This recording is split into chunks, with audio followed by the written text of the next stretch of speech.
Violencia obstétrica. Un conjunto de actitudes y procedimientos ejecutados por el personal sanitario que supeditan y menosprecian a la mujer con consecuencias físicas y psicológicas para su salud y la de recién nacido. El embarazo, el parto y el posparto son considerados una patología y la embarazada una enferma. Las capacidades maternas que desde siempre habían hecho posible el alumbramiento quedan desposeídas de su significado y dar a luz se convierte en un asunto médico, donde las mujeres no cuentan. Las madres somos relegadas al papel de espectadoras o recipientes de un bebé, en un sistema médico jerárquico y patriarcal. Sin embargo, estos procedimientos acaban siendo justificados por nuestro bien y del pequeño, y son socialmente aceptados incluso por las propias mujeres que lo sufren y sus allegados. Fragmento de Mamá desobediente de Esther Vivas. Vamos a presentarla, la tenemos por teléfono, no pudo ser por Zoom. Vamos a hablar con Violeta Osorio, doula, formadora con perspectiva feminista, coautora del libro Mujeres Invisibles, Partos y Patriarcados. Es activista del Observatorio de Violencia Obstétrica de Argentina y también es una de las fundadoras de Las Casildas. Bienvenida, Violeta, buenas noches, te saludan Florencia, Anita y Hernán. Hola, buenas noches. Por fin nos pudimos comunicar. Por fin pudimos, de alguna manera lo íbamos a lograr. Sí. Bueno, estábamos medio hablando en el aire sin un orden muy claro, pero bueno, te estamos llamando en el marco de, como sabrás, de la Semana Mundial del Parto Respetado y estamos punteando algunas cuestiones de la ley, y una que surgió en esta mini charla que tuvimos con Anita es que entendemos que la ley 25.929 no tiene una figura legal, por lo cual no se puede sancionar el mal ejercicio de los profesionales de la salud. ¿Cómo se puede subsanar eso? ¿O qué debería hacer una persona que quiere denunciar? Claro, esto que traes es tal vez de las cuestiones más importantes como para entender cuál es el marco en el que realmente estamos las mujeres pariendo actualmente. Porque si bien tenemos una ley, y eso por supuesto a nivel cultural uno dice, tenemos una ley, ¿no? Y entonces yo como mujer voy tranquila porque hay una ley, ¿no? Uh-huh. El problema es que tenemos una ley que está desde el año 2004, pero es absolutamente inoperante. Uh-huh. O sea, no sirve, es una guía de buenas prácticas que queda a criterio de los profesionales. O sea, el Estado les dio a los profesionales la posibilidad de decidir si quieren garantizar derechos o si los siguen vulnerando, ¿no? Uh-huh. Y no es operante porque no tiene mecanismos reales de implementación, de prevención realmente, y esto que traes es muy importante. Aunque la ley, en el cuerpo de la ley, habla de que van a existir sanciones para los infractores, lo cierto es que esas sanciones no se han redactado. Y ahí hablamos de desidia, ¿no? Ahí hablamos de lo poco que importa el bienestar, la integridad y la dignidad de las mujeres. Y como no hay sanciones, tampoco hay reparación para las víctimas. Con lo cual, no tenemos ni a dónde ir a quejarnos. De hecho, el camino, el mal llamado camino de la denuncia, lo que demuestra, que fue el último relevamiento que hicimos desde el observatorio, es que es un camino de nueva revictimización, donde no hay respuesta, donde hay un vacío absoluto, donde hay una nueva vulneración de los derechos de las mujeres. No sé si iba a preguntar. No, sí, totalmente. Me parece que pasa en otras áreas de las cuestiones de género. En eso me interesaba preguntarte, ¿ustedes trabajan con referentes políticos o políticas? ¿Tienen como algún espacio o algún partido político o lideresa? ¿Les ha abierto la puerta para que ustedes cuenten estas cuestiones, digo, para tratar de mejorar la ley, para... Sí, lo cierto es que venimos laburando hace muchos años, y además esto, con datos, con relevamientos, no solamente con, posicionamientos políticos, sino también con la voz de las mujeres y lo que están viviendo, y hemos tenido distintos acercamientos con distintas políticas. Siempre en general es un tema que abordan las mujeres y que lo toman, ¿no? Porque tiene que ver con una experiencia muy, muy propia, pero... es tan fuerte el tema de la corporación médica que a la hora de plantear, bueno, acá hay que sancionar, tienen que existir sanciones, acá hay que reparar, ¿no? Como dar ese salto, es un lugar que queda en el vacío. ¿no? La postura desde el Estado, y esto a nivel general en relación a esta ley, es para los y las profesionales sensibilización. Hace 18 años están sensibilizando y capacitando. Claramente lo están haciendo mal, porque la vulneración de derechos no solamente continúa, sino que a raíz de la pandemia se recrudeció. Sí. Y la otra política del Estado, que es una política que es, como bien dicen, muy propio de todo lo que tiene que ver con las mujeres y las cuestiones de género, es el empodérate, conoce tus derechos y exígelos. Sí, como si fuera una cuestión individual y sencilla. Claro, y que además, como me ponen a mí como mujer, que voy a ser la víctima en la situación, la responsabilidad de evitar algo que yo no puedo evitar, porque no la ejerzo, con el agravante de la culpa posterior cuando la violencia sucede, y entonces yo salgo de la sala de parto no solamente rota y vulnerada, sino sintiendo que no me empoderé lo suficiente, no reclamé lo suficiente, no exigí. Claro, pero es que no es mi responsabilidad hacerlo. Al final sigue siendo nuestra culpa, ¿no? Exactamente, la culpa siempre cae de nuestro lado. Mencionaste, Violeta, el reporte del Observatorio de Violencia Obstétrica Argentina.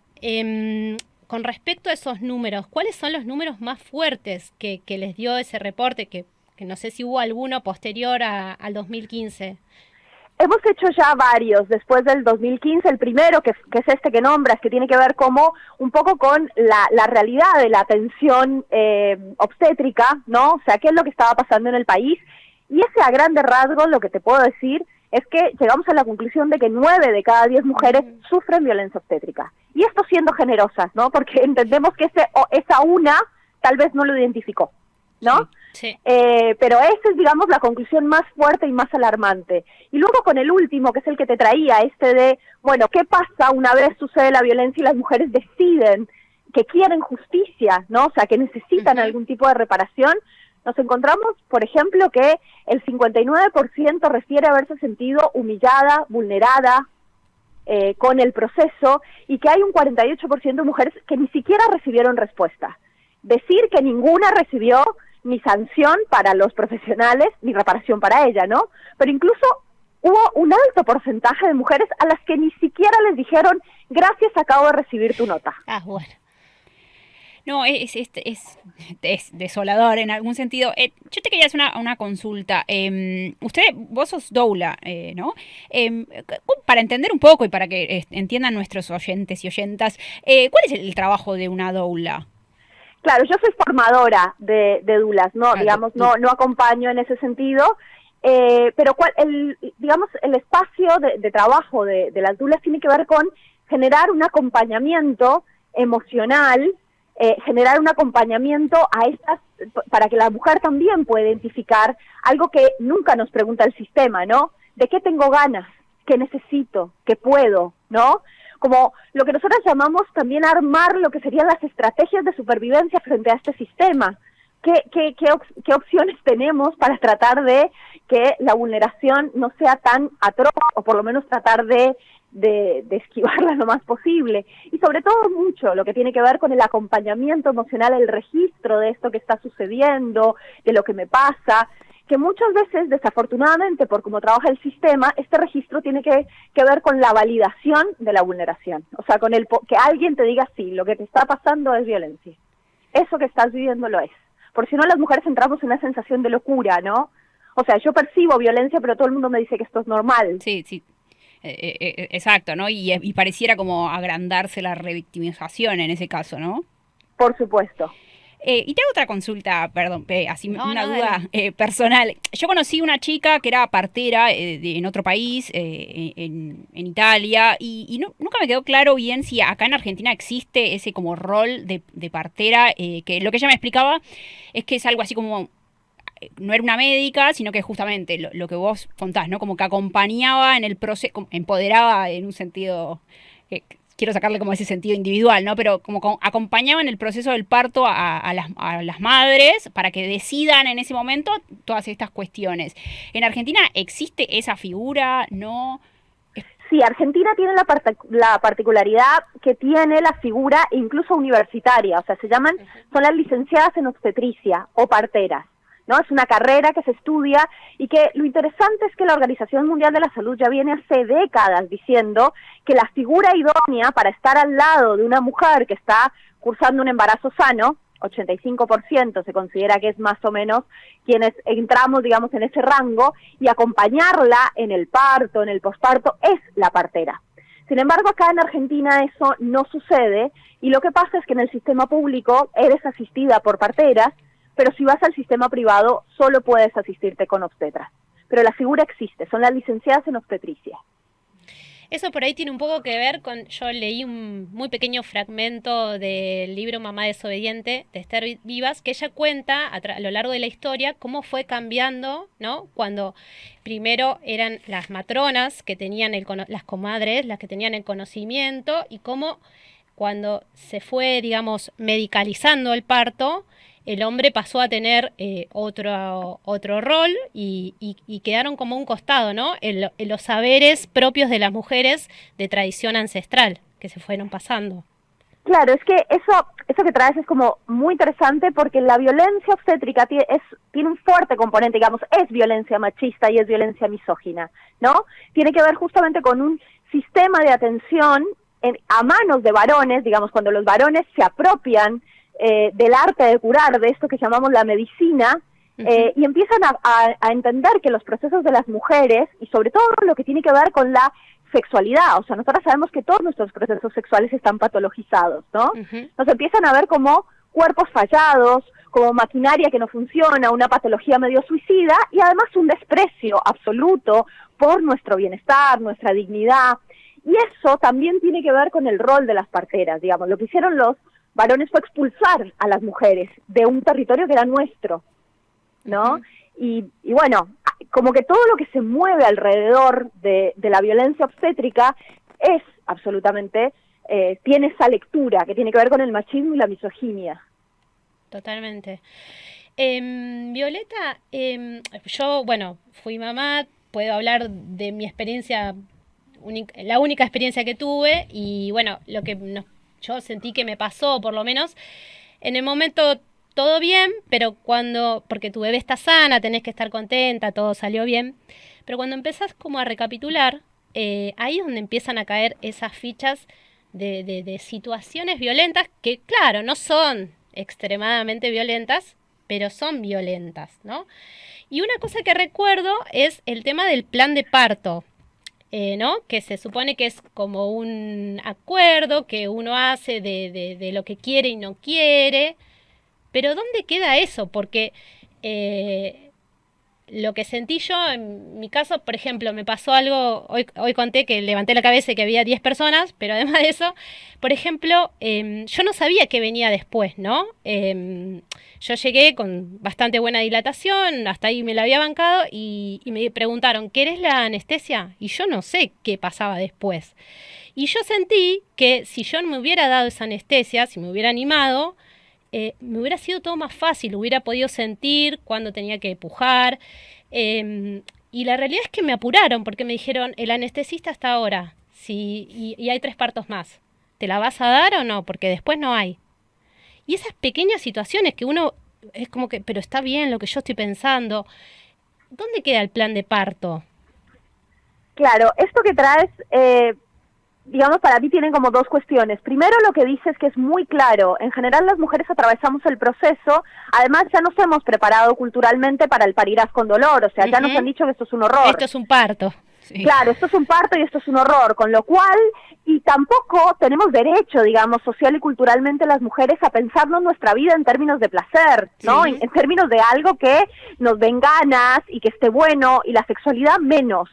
Entonces, no nos hace ruido. Pero el registro queda en el cuerpo, el registro queda en alguna parte, y eso empieza, después del momento del parto, a aparecer. Incluso tiene la misma configuración que una violación o un abuso, en términos de las secuelas que quedan, ¿no? Que de pronto se me vienen imágenes, escucho una voz que se parece y algo me sucede en el cuerpo, ¿no? Como este tipo de cosas, ¿no? Esto para contarles que justamente desde el observatorio acabamos de lanzar durante esta semana, a partir de esta semana quiero decir, un dispositivo de atención para las mujeres que hayan atravesado violencia obstétrica y necesiten elaborar esa experiencia. Se pueden comunicar al Instagram del Observatorio Obo Argentina y ahí les vamos a pasar la grilla de la guardia telefónica para poder elaborar esto. Y luego con lo que traes con respecto al plan de parto, tenemos un enorme problema. Y es que es una figura que se ha construido, que de hecho en otros países existe, pero que aquí no tiene marco legal. Entonces, es lo mismo que nada, digamos. Es ninguna institución lo tiene que tomar, no te lo tienen, y es algo de lo que se habla mucho, presentar un plan de parto como si fuera una solución a algo, pero no tiene un marco legal. Nadie está obligado a tomártelo y mucho menos a cumplirlo, ¿no? Y esto también, esta experiencia concreta que traes del apuro para tomar decisiones, es algo que escuchamos todo el tiempo.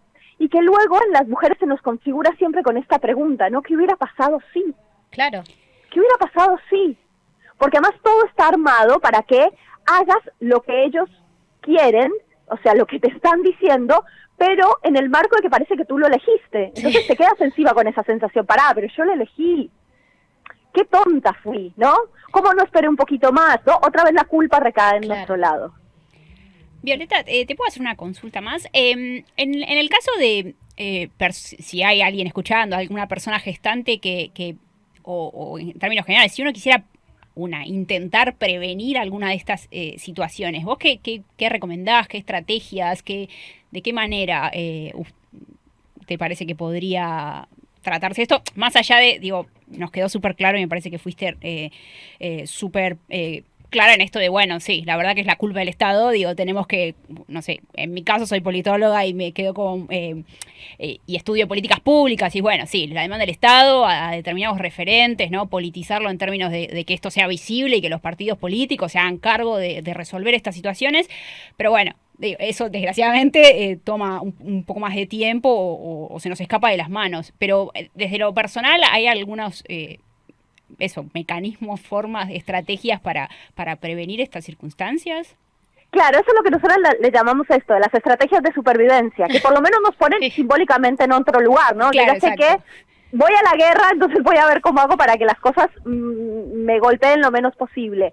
En general, cada mujer encuentra sus propias estrategias, pero hay algunas que suelen ser como, por ejemplo, nosotras solemos pasarnos los datos, viste que esto funciona muy en el boca a boca, tuve una buena experiencia en no sé dónde, me pasó esto, ¿no? Entonces, esto de ir y visitar distintos obstetras, a ver cuál es el que más se acerca, sentarse, hay que animarse mucho a este lugar incómodo de, bueno, sí, vamos a hablar de lo que yo quiero, porque sabemos que en general los obstetras nos dicen, no, ahora no, sí, porque entonces yo tengo más tiempo para cambiar en última instancia, ¿no? Hay otras mujeres que encuentran la estrategia de llegar a último momento a la institución, ¿no? O sea, cómo hacer lo más que pueden el trabajo de parto en su casa. Para algunas, la figura de la dula es una estrategia de supervivencia, justamente porque le trae información, le trae como ciertos lugares que le permiten armar como ese escenario, ¿no? O sea, como es eso, hay que ir buscando, pero en general tienen que ver con buscar los mejores lugares, ¿no? Muy parecido al aborto, ¿no? El lugar amigable para hacer estas cuestiones, encontrarte con otras mujeres y ver cuáles fueron sus propias estrategias. Violeta, nos quedó cortísima la charla entre lo que tardamos en engancharte, pero bueno, te queremos agradecer. Por favor, si podés volver a repetir este número de atención, cómo comunicarse para poder tener una atención telefónica de guardia desde Obo Argentina, si nos podés repetir. Claro, puede ser o al Instagram Obo Argentina, también por Facebook tiene ese mismo usuario, y ahí se comunican con nosotras. Puede ser una mujer que esté en Argentina, puede ser una mujer que esté en cualquier lado del mundo, que esté atravesando como esa necesidad de elaborar esta situación, y nosotras ahí le vamos a pasar la grilla de los teléfonos para que se comunique con las voluntarias y pueda tener esta atención. Este es un espacio, por supuesto, que es libre, es gratuito, ¿no? O sea, está abierto para la comunidad. Perfecto, muchísimas gracias, te agradecemos mucho y puede ser que en otro momento te volvamos a contactar porque es súper interesante seguir hablando estas temáticas. Muchísimas gracias a ustedes y aquí siempre a su entera disposición. Muchas gracias.